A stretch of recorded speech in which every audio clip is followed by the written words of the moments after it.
Baik Bapak Ibu Saudara, kita akan lanjutkan seri khotbah kita. Ini adalah minggu ketiga dengan tema The Gospel Expressed.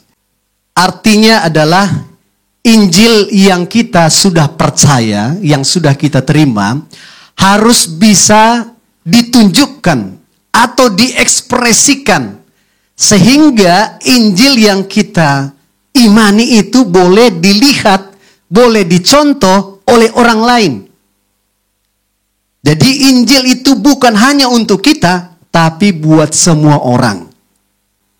Kita harus menunjukkannya dalam tindakan kita sehari-hari. Bagaimana kita bertindak, saudara, menunjukkan pemahaman kita akan firman. Ada orang kelihatannya hafal firman Tuhan, tapi kalau dia tidak bisa menunjukkan dalam kehidupan nyata perubahan hidupnya, saudara, sesungguhnya firman itu belum melekat dalam hatinya. Atau dia sesungguhnya tidak mengenal Injil dan tidak mengenal Kristus sebagai Tuhan dan Juru Selamat. Hanya sekedar tahu. Banyak orang tahu. Tapi yang Tuhan inginkan dalam hidup kita, kita mengenal dan kita menghidupi firman itu. Ada amin. Saudara, cara berpikir kalau sudah benar akan mengubah cara hidup kita. Jadi cara berpikir yang benar akan memimpin kita kepada cara hidup yang benar. Saya ulang lagi. Cara berpikir yang benar akan memimpin kita kepada tindakan yang benar. Jadi tercermin, makanya kita ini disebut Alkitab yang hidup. Akan percuma segalanya kita rajin ke gereja kalau wujud nyatanya tidak mencerminkan Kristus. Bukan itu yang utama. Saudara, harusnya sekalipun orang lain dia tidak pernah melihat kita berdoa. Bahkan dia tidak tahu bahwa kita ke gereja. Tapi menunjukkan kehidupan kita sehari-hari. Itu yang utama. Sehingga orang lain mau mengikuti apa yang akan kita katakan. Saudara, kalau kita lihat kitab Roma. Itu ayat pasal 1 sampai 11. Itu akan memimpin cara berpikir kita yang benar. Mengubah cara berpikir kita yang lama menjadi benar. Tetapi Roma 12 sampai 16, saudara, mengajarkan kita bagaimana bertindak yang benar. Jadi firman ini ada teorinya dan ada aplikasinya. Jangan sampai kita hanya tinggal di teori, tapi kita nggak bisa mengaplikasikan. Kalau hanya sekedar kita tahu seperti, saudara, cara berenang yang benar itu adalah tangan kanan diayunkan, kakinya kaki kiri. Sebaliknya waktu ayun tangan kiri, kaki kanan diayunkan, pasti tidak akan tenggelam. Mengerti? Mengerti. Tapi kalau nggak dipraktekkan, saudara, kalau nggak dilatih, begitu saudara terjun, itu semua teori hilang. Yang ada saudara kelelep pasti. Iya kan? Harus mulai dipraktekkan satu persatu. Oh, ternyata aplikasi itu tidak semudah teori. Perlu perjuangan.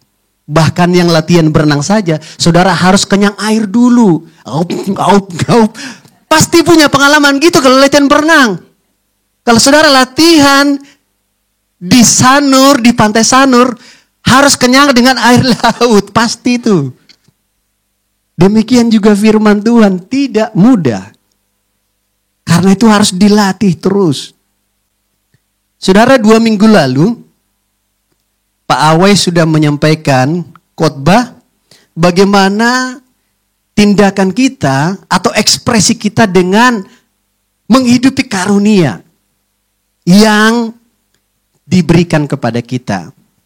Kemudian minggu lalu Ibu Mita sudah mengajarkan bagaimana mengekspresikan Injil itu dengan bukti yang nyata, dengan Mengasihi Tuhan, dia harus ditunjukkan mengasihi Tuhannya. Harus ditunjukkan mengasihi sesama, harus bahkan ditunjukkan dalam mengasihi musuh sekalipun. Nah, hari ini kita akan membahas, belajar dari pasal yang ke-13. Saya kasih judul, sikap orang benar pada pemerintah. Kita akan bahas dari pasal 13, bagaimana mengekspresikan Injil dalam tindakan kita sehari-hari sebagai warga negara yang baik. Saudara, kadang-kadang memang kalau kita berbicara kepada pemerintah, hubungan dengan pemerintah, saudara, firman ini kadang-kadang tidak enak. Kenapa tidak enak? Saudara, ini firman agak sulit. Agak sulitnya apa? Karena di dalamnya ada mengandung kontradiksi dan sensitif. Apalagi kita punya pengalaman buruk terhadap pemerintah. Kenapa? Karena banyak kenyataan pemerintah, kadang-kadang kita menghadapi ada oknum-oknum yang dia bahkan menggunakan jabatan sebagai kesempatan memperkaya diri. Betul ya? Ada oknum-oknum menggunakan jabatan itu menjadi ketidakadilan. Jadi masih banyak kekurangan pemerintah kita. Tetapi sebagai orang percaya yang menerima Injil Kristus, Paulus menegaskan supaya kita tetap menjadi berkat. Harus menjadi contoh bagi banyak orang lain. Supaya apa? Supaya pemberitaan Injil itu, Kristus itu sungguh-sungguh bisa diterima oleh orang lain. Sama-sama kita baca ya. Mari saya undang bangkit kita berdiri di Roma 13 ayat 1 sampai 7. Saya mulai dari ayat yang ganjil. Tiap-tiap orang harus takluk kepada pemerintah yang di atasnya. Sebab tidak ada pemerintah yang tidak berasal dari Allah. Dan pemerintah-pemerintah yang ada ditetapkan oleh Allah. Sebab itu barang siapa melawan pemerintah, ia melawan ketetapan Allah. Dan siapa yang melakukannya akan mendatangkan hukuman atas dirinya. Sebab jika seorang berbuat baik, ia tidak usah takut kepada pemerintah, hanya jika ia berbuat jahat. Maukah kamu hidup tanpa takut terhadap pemerintah? Perbuatlah apa yang baik dan kamu akan beroleh pujian daripadanya. Karena pemerintah adalah hamba Allah untuk kebaikanmu. Tetapi jika engkau berbuat jahat, takutlah akan dia.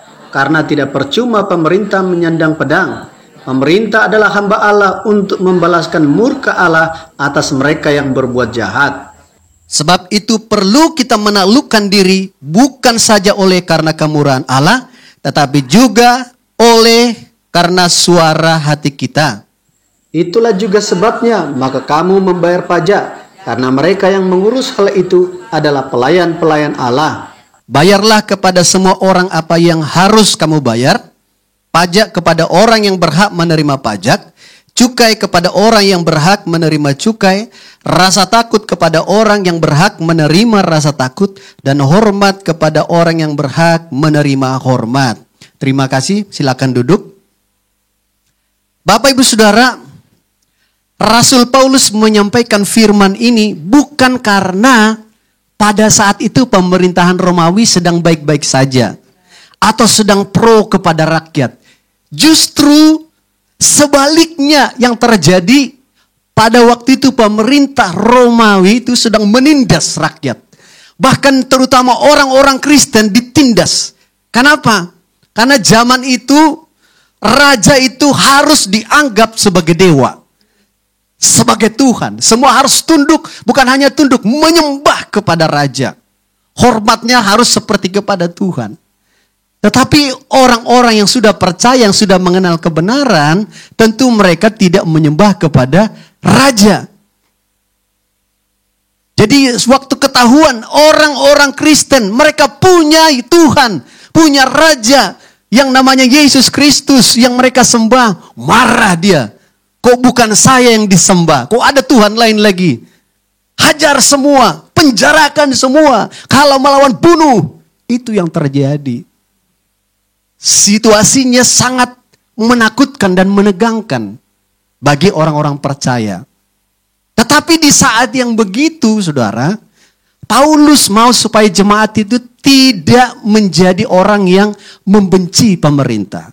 Saudara, keadaan itu tentu bisa menimbulkan sakit hati dan benci kepada pemerintah. Tapi Paulus mau, sebagai orang percaya, hatinya harus tetap murni. Kalau minggu lalu dikatakan, sekalipun itu musuh, harus mengasihi musuh. Pikirannya harus tetap benar, kudus. Karena kalau ada di sini benci kepada pemerintah, berarti sudah tidak kudus. Kalau di sini sudah tidak kudus, saudara berdoa tidak mungkin merasakan apa-apa. Karena itu Tuhan mau menuntut kekudusan kita. Jadi Paulus berkata, jangan sampai jemaat menjadi pemberontak, jangan sampai jemaat menjadi benci kepada pemerintah, tapi harus menjadi orang-orang yang tunduk kepada aturan-aturan. Menjadi warga yang baik. Bahkan melakukan kewajiban-kewajiban sebagai warga negara. Tujuannya apa, saudara? Supaya Injil itu terbukti bahwa bisa mengubah orang. Bisa mengubah karakternya orang.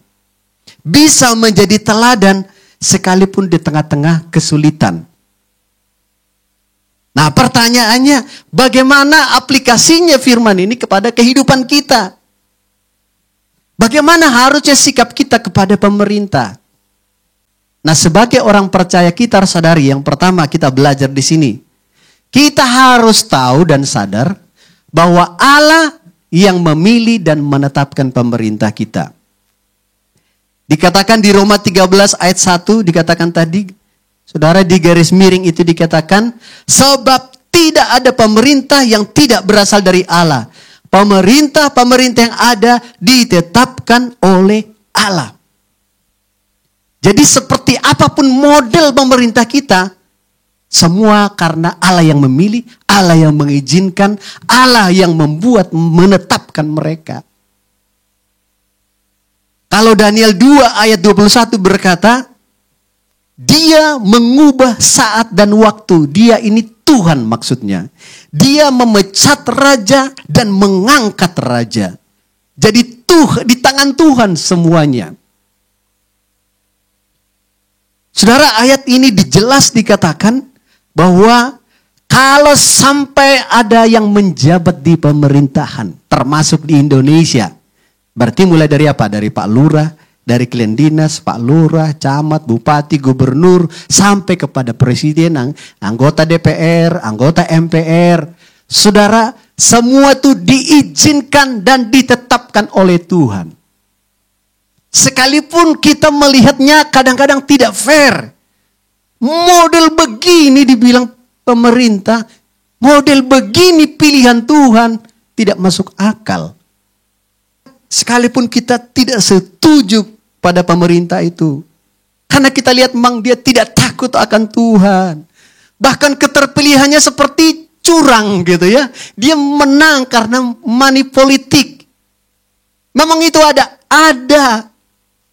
Tetapi kalau dia sampai terpilih, berarti diizinkan oleh Tuhan. Kita harus sadar dulu. Supaya apa? Kalau kita tahu mereka dari Tuhan, sikap kita pasti berbeda.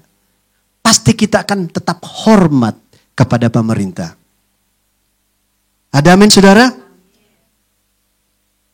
Semua pemerintah walaupun sepertinya menjengkelkan, saudara, semua itu tujuannya untuk kebaikan kita. Kok bisa sih? Pikiran kita kan kalau pemimpin baik baru untuk kebaikan kita. Tapi kalau jelek, masa sih untuk kebaikan saya? Tapi jelas kalau Tuhan yang menetapkan, berarti pasti untuk kebaikan kita. Saudara, ada cerita di Alkitab, Raja Kores, itu tahun 539 sebelum Masehi kira-kira itu ya. Waktu Israel dibuang ke Babilonia, dikuasai oleh Babilonia, mereka sudah 70 tahun menderita. Mereka sampai dibuang ke sana itu pun karena kesalahan mereka, karena dosa, tidak bertobat. Saudara, tapi Tuhan katakan, waktu mereka bertobat berbalik, Tuhan akan mengembalikan mereka. Tapi bagaimana caranya? Kemudian satu ketika saudara di tahun ke-70 ini, Raja Persia namanya Kores Agung ini. Ini bukan orang takut akan Tuhan, ini pemimpin kejam. Bukan orang Yahudi, bukan orang percaya. Tetapi sekalipun dia tidak percaya, Tuhan memakai dia mengembalikan orang Israel, saudara. Pulang kalian semua, pergi ke Yerusalem sana, bangun lagi bait sucimu di sana. Kok bisa ya? Itulah Tuhan. Rasanya tidak mungkin, tapi bagi Tuhan tidak ada yang tidak mungkin bagi Tuhan. Jadi tidak ada satupun perkara di bumi ini, walaupun melalui proses yang sakit, tapi ujungnya untuk kebaikan kita. Kadang-kadang kita nggak terima kalau situasi jelek. Kita nggak lihat bahwa sebentar lagi pasti ada hal yang baik Tuhan kerjakan. Harus mengerti. Ada amin saudara? Minggu lalu, 2 minggu lalu ya, waktu lamaran keponakan saya. Jadi harusnya kita lamarannya jam 5. Tapi karena ada masih nunggu kakek dari Jawa, dia harus jam 5 datang. Belum datang-datang, lambat sekali bisnya. Wih, ini gimana ini, udah ditunggu-tunggu di sana. Kita juga menunggu, sampai kapan ini? Karena dia yang paling dituakan, aduh ditinggal gak enak, sudah jauh dari pagi dia datang. Ini sudah sore gak datang-datang. Sudah jamnya, tunggu jam 6 belum datang. Sampai jam 7 belum datang.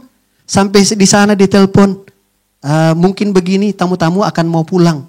Gak apa-apa ya, aduh tambah gak enak kita. Tamu-tamu sudah resah di sana. Duh kita juga malu, gimana sih kita ini?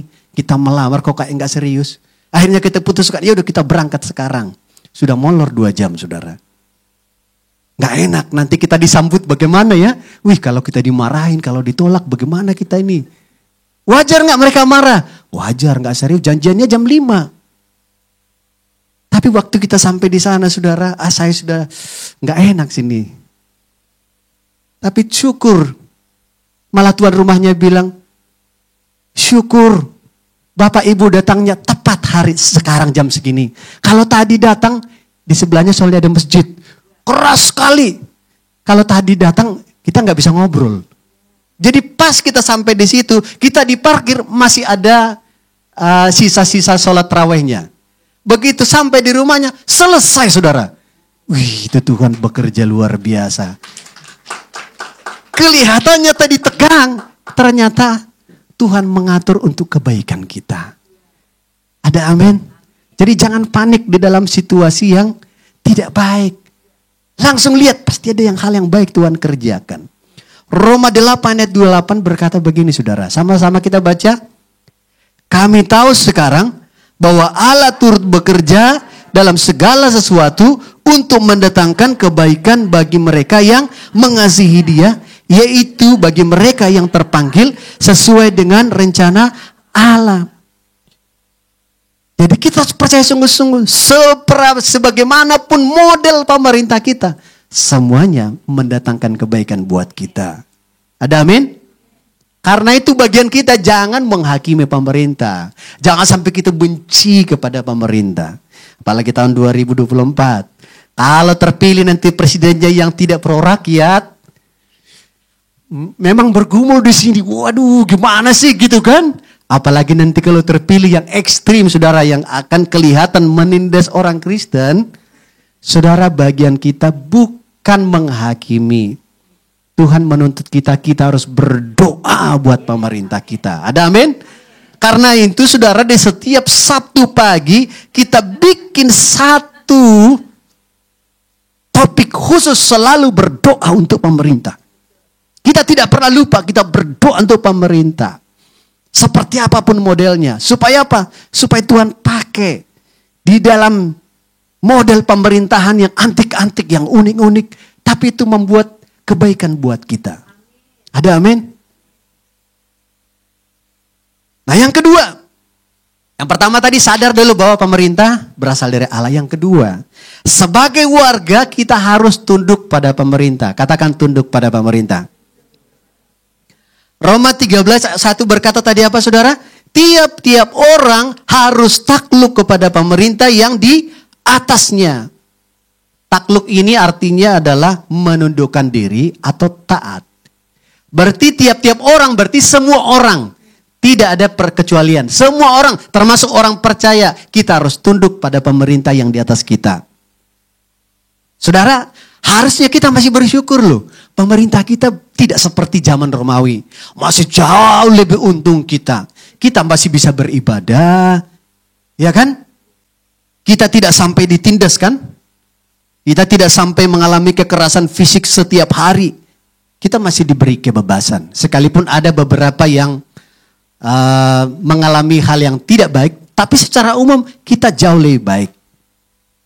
Karena itu saudara, mari dikatakan kita menundukkan diri. Dengan cara apa? Mendukung pemerintah kita.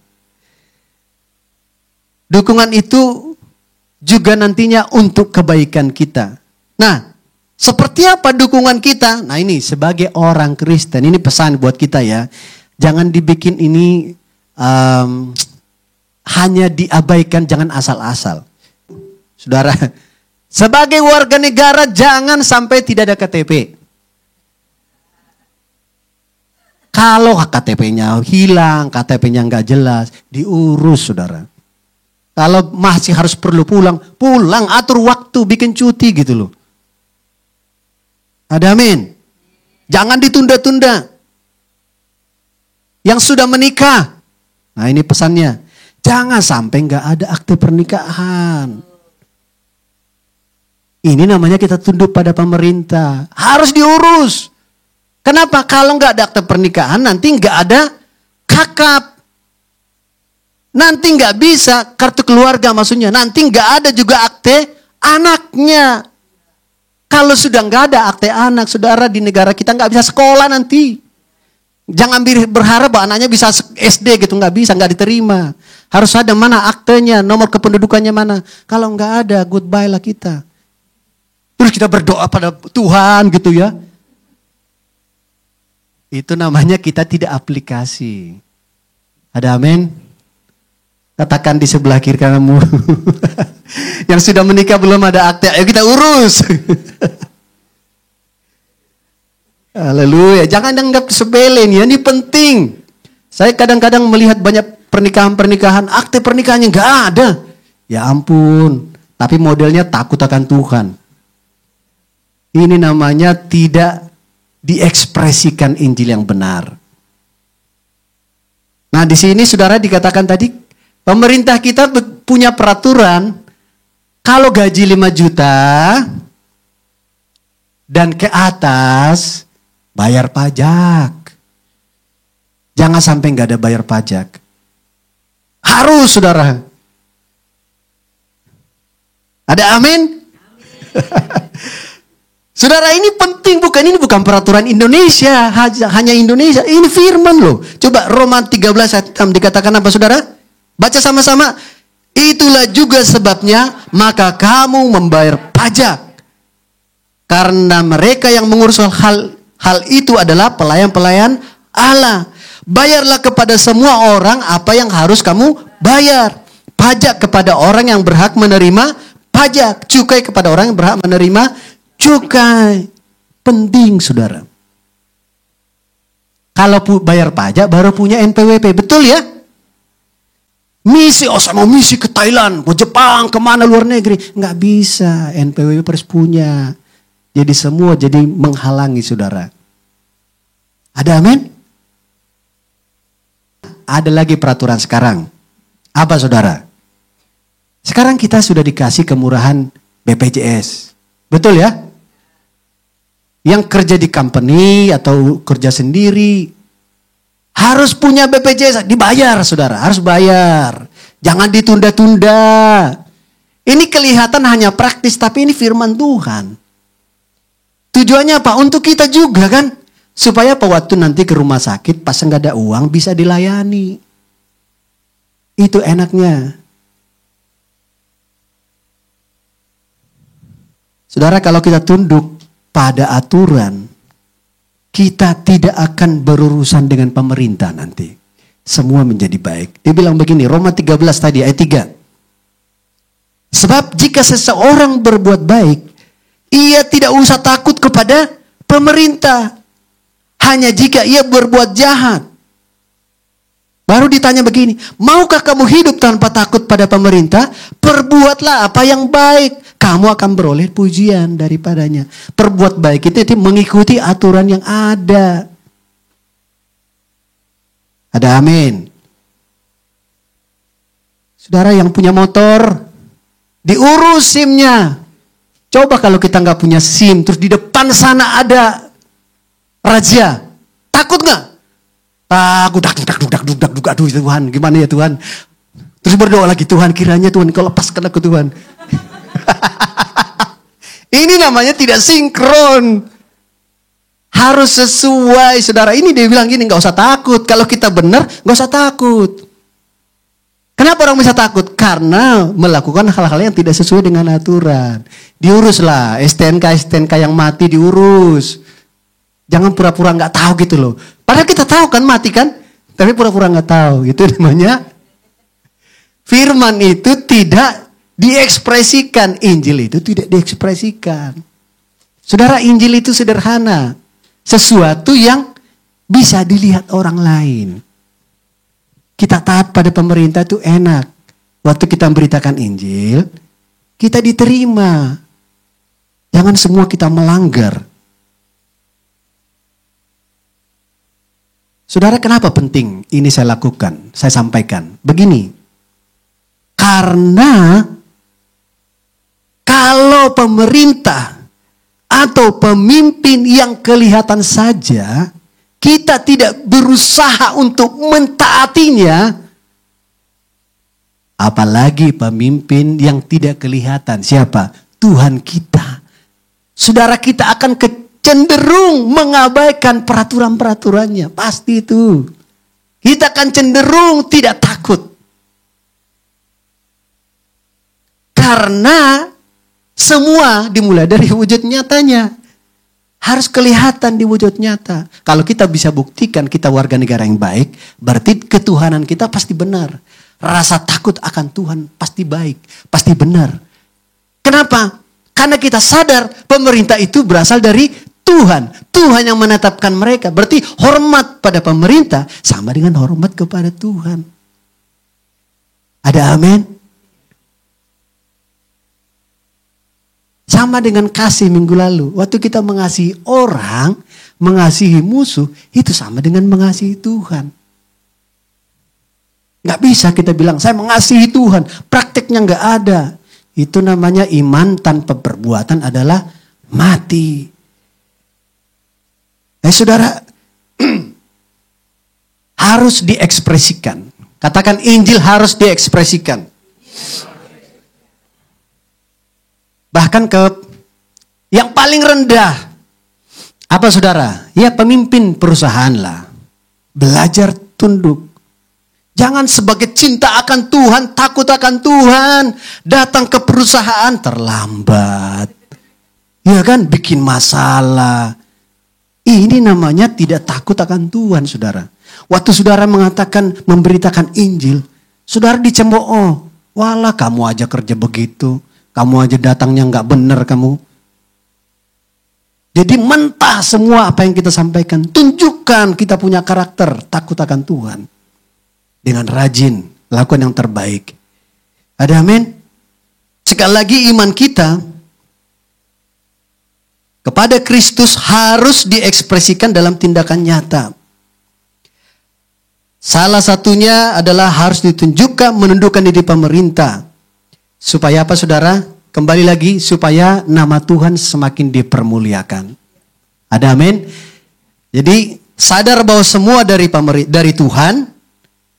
Tuhan mengajarkan kita belajar tunduk sebagai warga negara. Tapi lebih daripada itu, Tuhan punya otoritas lebih tinggi di atas segalanya. Nah, ekspresikan kasih kita dengan menundukkan diri kepada pemerintah. Artinya apa? Supaya nama Tuhan semakin ditinggikan dari kehidupan kita. Injil itu nyata di dalam kehidupan sehari-hari. Tidak boleh melawan pemerintah. Ini penting loh. Roma 13 ayat 2 berkata apa tadi, saudara? Sama-sama. 1, 2, 3.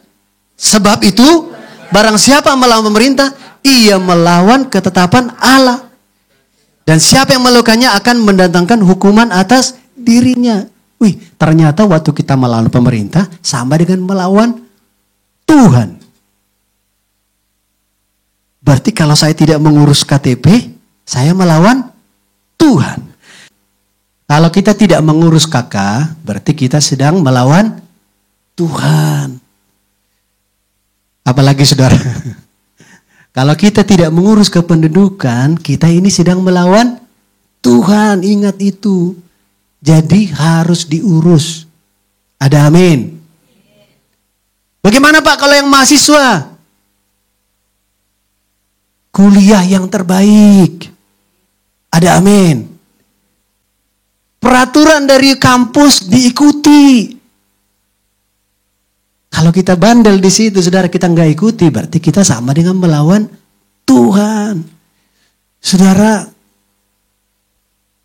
itulah dituntut kita sebagai warga negara sekarang. Harus diekspresikan Injil itu, harus kelihatan nyata. Ada amin?